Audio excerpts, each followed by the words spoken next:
What's up guys, Jack Jones here. This is week 2 of my 52-week challenge progress update for you. So 2 things, I'm able to do 1 handstand push-up with decent form now, and I'm almost able to get a muscle up. I think if I just practice that form a little bit more, 1 or 2 more weeks, I should be able to do it. And what I've been doing is, every time I think about it when I'm at the house, I'll just go up against the wall and just try to do a handstand push-up. So at first I was just doing eccentrics because I couldn't actually push myself up, so instead I would go full extension up against the wall and then slowly lower myself down, and just over the course of 2 weeks doing that, I can now do 1, as you can see in the video right there, and then I can again, doing muscle ups, I just practice my speed on my pull-ups, so I'm pulling up kind of plyometric as fast as I can go on my pull-ups and just trying to do it. So every time I go to the gym, I just try to do some, and that's gotten to the point where I can almost I get one arm over, but the other arm says, you know, not quite there, but it'll get there. And that's the thing. If you have a goal, just keep trying it every day. You're gonna fail, you're gonna fail, you're gonna fail, but you just keep trying it and eventually it'll get there. So workouts, I did 3 full body strength sessions this week.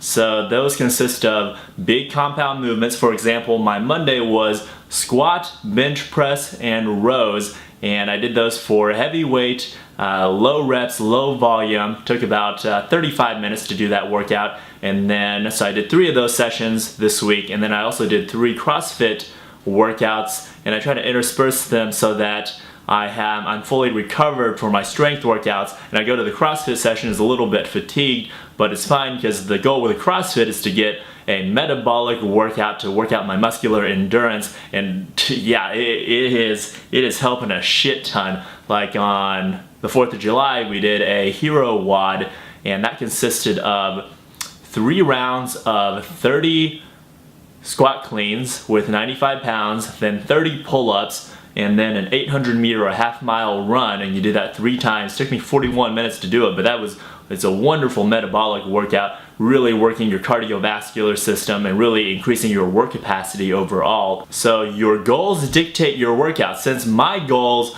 are centered around, I'm trying to do probably too much at once. I'm trying to look good, be strong, and also have high performance, and that's hard to get all of them at once. So I'm breaking it down into kind of strength and performance, or strength hypertrophy, or hypertrophy performance. So I'm gonna hit 2 of those sections every workout, and do it in probably 4 to 6 week cycles and cycle it through there. So right now I'm doing a strength / performance metabolic circuit, and that's going to help me cut more fat, increase my performance as far as my cardiovascular performance, so I'll be able to run faster, being able to do more in less time, and then increasing my strength a little bit. Diet, I am still following intermittent fasting. My first meal comes at 1 p.m. and that's generally a meal replacement shake, which will be protein.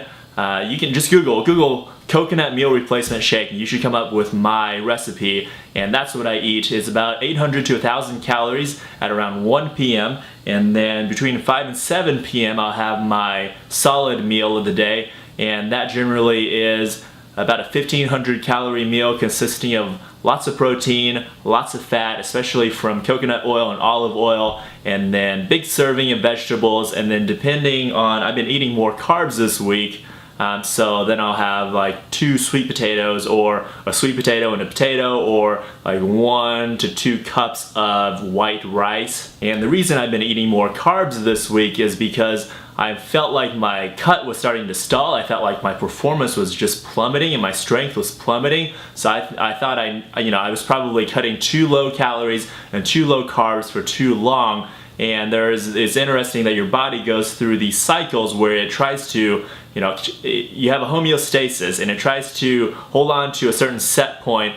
And so the key is to kind of, I don't know what I'm saying here. Right? So the key is to kind of cycle what you're doing for best results. And so you don't want to just go low calories and low carbs for months and months at a time. You want to do it for 6 to 8 weeks, maybe even 4 weeks at the most, and then kind of have a refeeds and carb ups to kind of reset that homeostasis and to get your body used to new plateaus, so it's not trying to hold on to everything at once, if that makes sense. And so that's a problem a lot of people run into when they're cutting, is they'll hit plateaus, and that's what I'm hitting right now. Is I felt like I wasn't really losing more fat, I was just losing kind of mass and losing strength, and that got me pretty concerned.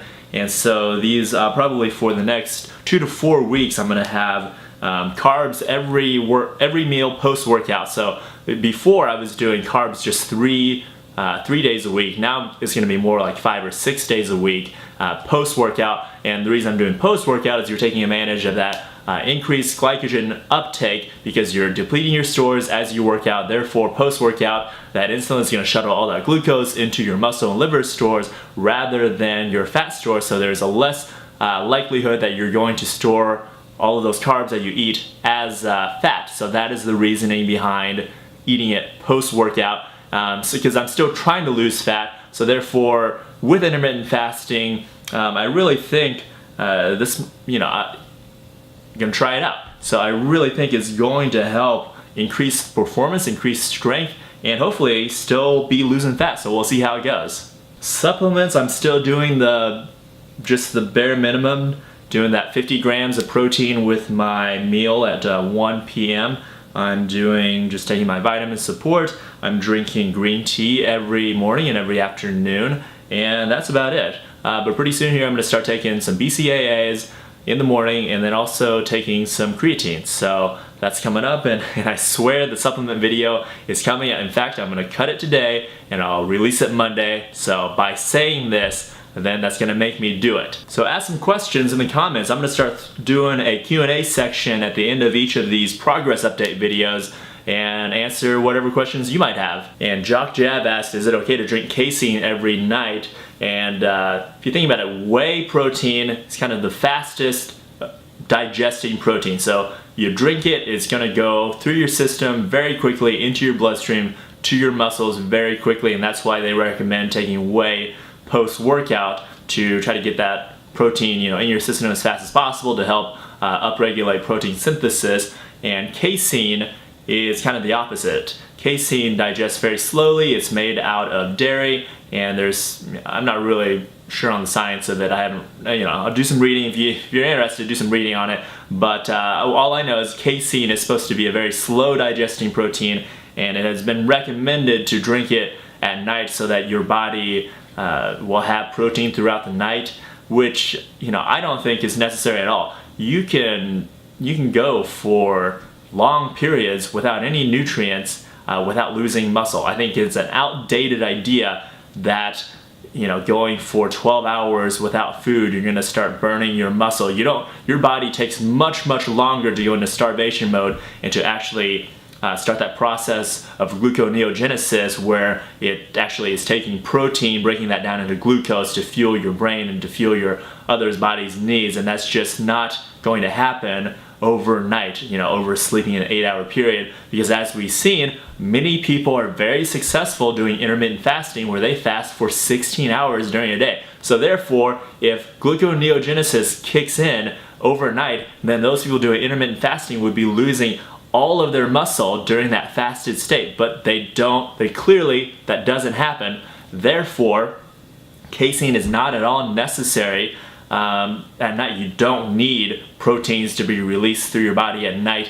Just get your protein intake, in a 24-hour period, you should be getting 1 gram of protein per pound of lean body mass, and make sure you're just getting it in whenever. Timing really doesn't matter that much, and get it in, and that's what matters. So if you want to drink casein to do that at night, that's fine. If you don't, that's fine as well. So that's kind of a terrible answer, but hopefully that explains what casein is and the thought process behind why people drink casein. So again, if you have questions, ask them below. I'll touch on some of the most relevant ones in each video. And thanks for watching. Take care, guys. Thanks for watching. Be sure to hit subscribe. New full-length at-home workouts come out every week. Sign up for the free 14-day Healthy Gamer meal plan, and also check out Elite Members section. All of that information can be found in the description. And please take one quick second to hit like and leave a comment. Those really do help me on the YouTube rankings. Once again, thanks for all of your support. Hope you have a wonderful day, and thanks for watching.